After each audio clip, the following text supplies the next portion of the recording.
Welcome to the Writers' Rendezvous from the South Dakota Humanities Council. Hi, I'm Karl Gehrke of South Dakota Public Broadcasting. I'm here at the Deadwood Grand for the South Dakota Festival of Books 2013, and with me is writer Ann Charles. And Ann, thanks so much for joining us here. Thank you for having me. Now, this is the latest book, Better Off Dead in Deadwood, and this stars Violet Parker. Can you say that, a book that they're starring in a book? Well, I would say in the Deadwood series, Violet Parker definitely, because it's first-person point of view, so you really only get to see out through Violet's eyes. Tell us a little bit about Violet Parker. Who is she? Well, she's a single mother. She has twins. Long story short, the father isn't in the picture, hasn't been since their birth. So she started out in Rapid City and then has recently moved up to Deadwood and starting the real estate business. She used to work for a used car salesman, and that wasn't working out. So she's trying this new realty gig. Spends more time with her kids this way and has a little bit more freedom. But she's having a really rough start at the beginning of the first book in the series. And she has just so many days left of her probation period to get her first sale. So she's desperate and not a lot of money, struggling for funds. The kids drive her a little crazy, but she's trying to make the best of it. And that's kind of Violet through it all, is to laugh through the hard times, in spite of the craziness around her. Now, Better Off Dead in Deadwood, things start off not so good for Violet Parker. Her boss is, she's not with us anymore, shall we say? Yes. She, her boss that gave her the chance is gone, and so now she's got a new boss coming in. It's one of her boss's ex-husbands. So Violet almost has to prove herself all over again to this new boss coming in. So the stress, you kind of at the end of 3 thought, well, maybe she's going to make it and get to keep the job.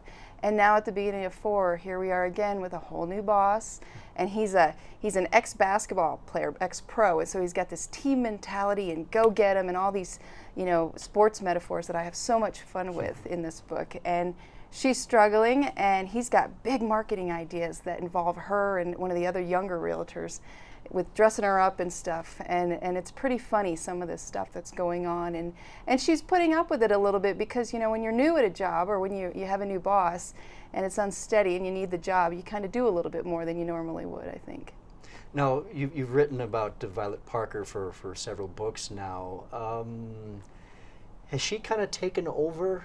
Like she's the one that's driving the books, and you're just kind of following her as the author? Very much so. The way I write books, some people are really good plotters and they really plot out with note cards or on whiteboards and do everything.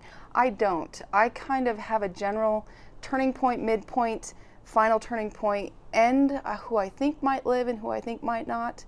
And then I just start letting the story pour out. And I tell my fans, it's kind of like I look through the peek holes behind her picture, and just watch her do her thing and move around.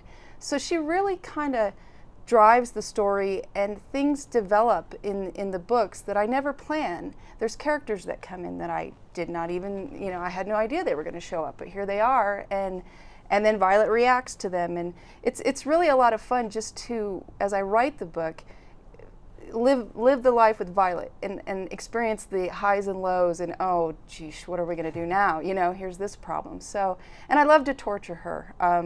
My husband will jokingly say, cut her a break every now and then. And it's like, I don't know. It's kind of fun to torture Violet and make it hard for her because she's so funny in how she handles the hard times. Is part of that just you want to see how she reacts? I know that sounds kind of odd since you're the one that created her, but to see, wow, put her in these situations, what will she do? Yes, quite a bit. It's here's an idea I have. It's going to really, think how she'll react in this, and the funny things that can come of it, and how the characters that I've built up in the series, how they'll react around her, and the fun that can come from, causing this little explosion or causing this problem here.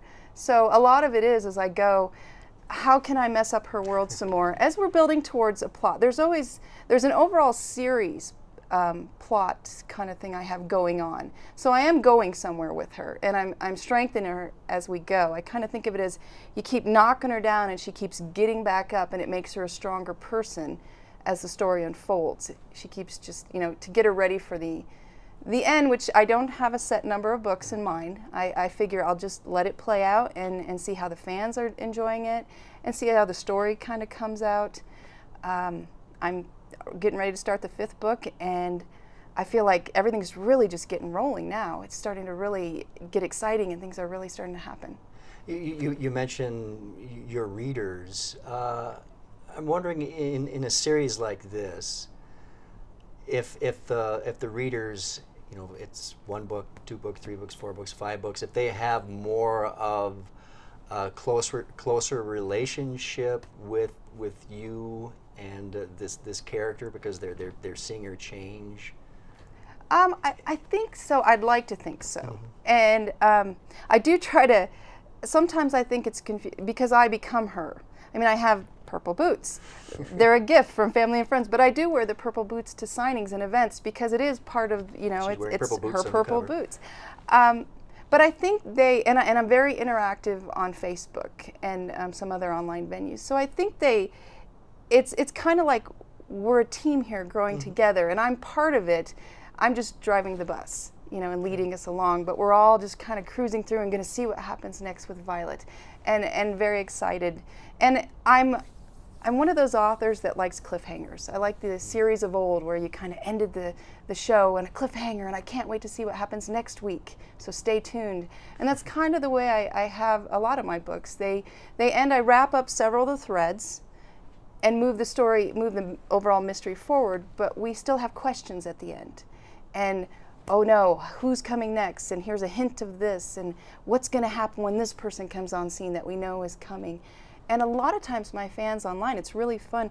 They'll get on there and they'll speculate about how's she going to react to this, and oh, I think she would do this, or I think she would say that. So it's really great because I'm sharing her. We all get to share her, and it feels like we're all having fun with her. So it's not just me being a little crazy coming up with these people talking anymore. Now there's other people crazy with me. No, we're all having fun though. You mentioned you're all on the bus, but you're driving to, sometimes they tell you which way to turn? No, I don't. I haven't really had that kind of fan interaction. I have a couple of critique partners, brainstorming partners that I bounce things off as we go along, and they know Violet as well as I do almost. They've been there since the start, and so they kind of say, oh, she wouldn't do this, or oh, yes, she would do this. And they kind of help in that they're there for me to really, come up with ideas and move the story forward. But the fans are more, they're really great. They're along for the ride.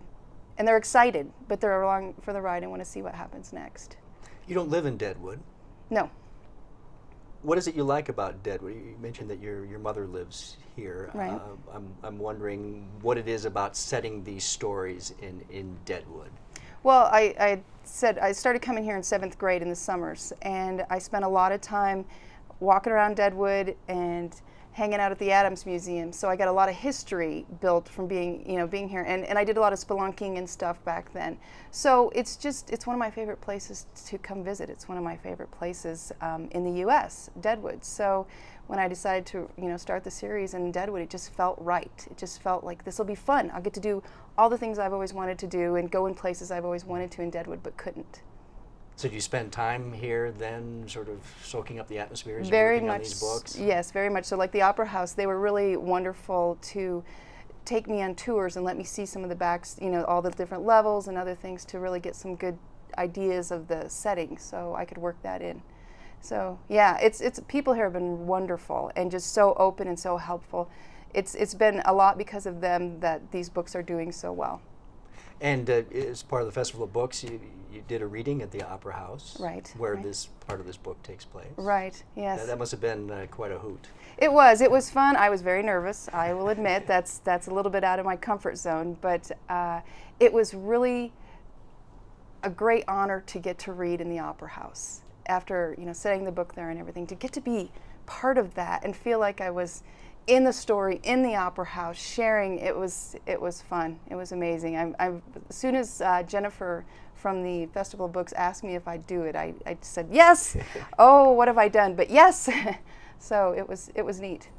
Well, and Charles, thanks so much for taking the time to talk with us. Well, thank you for having me. Writers Rendezvous is a production of SDPV.